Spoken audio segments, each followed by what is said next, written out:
उत्तर प्रदेश की जहां मठाधीश बनाम माफिया के मुद्दे पर आज सीएम योगी और अखिलेश यादव के बीच फिर भिड़ंत हुई। यह इस हद तक पहुंच गई कि अखिलेश यादव ने सोशल मीडिया पर लिखा कि अब कोई अपशब्दों का विश्व रिकॉर्ड बनाने में लगा है। लेकिन इस बयान के पीछे की वजह समझने के लिए सीएम योगी के हमले को सुन लेना भी जरूरी है।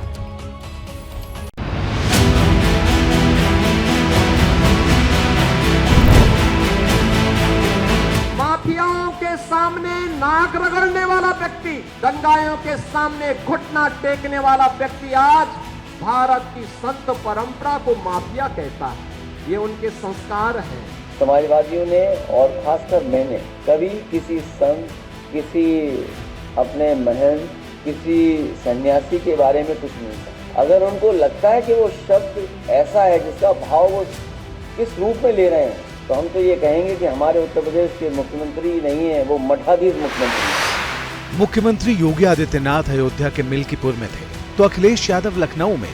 मिल्कीपुर में सीएम योगी की सभा से पहले अखिलेश यादव ने उनके यहां पहुंचने पर तंज कर दिया। रेप के चर्चित मामले का जिक्र कर मुख्यमंत्री से जवाब मांगा। पलटवार में सीएम योगी ने देर नहीं की। उसमें भारतीय जनता पार्टी के ही लोग शामिल हैं, तो कम से कम मुख्यमंत्री जी मिल्कीपुर गए हैं, उस बेटी के न्याय दिलाने के लिए भी कुछ न कुछ कहेंगे।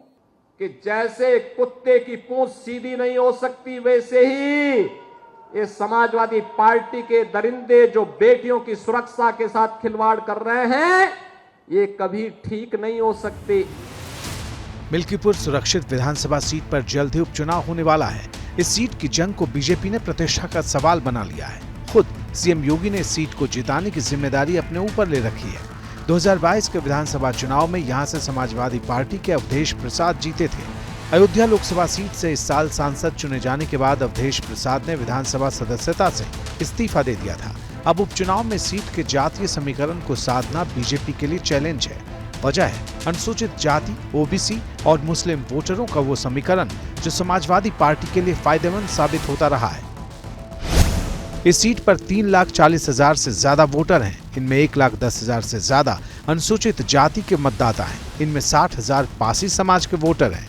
वहीं 65,000 यादव वोटर हैं तो 35,000 मुस्लिम वोटर। अब सीएम योगी ने विकास के साथ ही लॉ एंड ऑर्डर के मुद्दे पर यहाँ का चुनावी एजेंडा तय कर दिया है।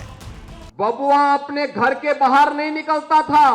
बबुआ 12 बजे सो के उठता था। प्रदेश की जनता पिसती थी। माफिया समानांतर सरकार चला करके अराजकता और गुंडागर्दी का एक और तांडव करते थे। और फिर मठाधीश मुख्यमंत्री से उम्मीद भी क्या करोगे आप? इसी तरह की भाषा की उम्मीद करोगे? और ये एक दिन से नहीं हुआ है। जब से बीजेपी हारी है तब से कुछ संतुलन गड़बड़ा गया है। इसके बाद बात माफिया और मठाधीश से आगे बढ़कर रामद्रोही बनाम भस्मासुर तक जा पहुंची। जब अयोध्या के लिए सौभाग्य आया तो इन रामद्रोहियों को तो परेशानी होगी ही होगी। ये कैसे इसको स्वीकार कर सकते हैं? ये लोग वही काम कर रहे हैं जो उन्होंने पहले किया था, आज भी वही कर रहे हैं, आगे भी ये वही करेंगे। उन्होंने कहा कि सपा और कांग्रेस भस्मासुर हैं। देखिए, भस्मासुर दो नहीं हो सकते हैं। बीजेपी अपने भस्मासुर को ढूंढ रही है। जहां जहां चुनाव होंगे वहां बीजेपी हारेगी। कम से कम बीजेपी को अपना भस्मासुर तो ढूंढना चाहिए।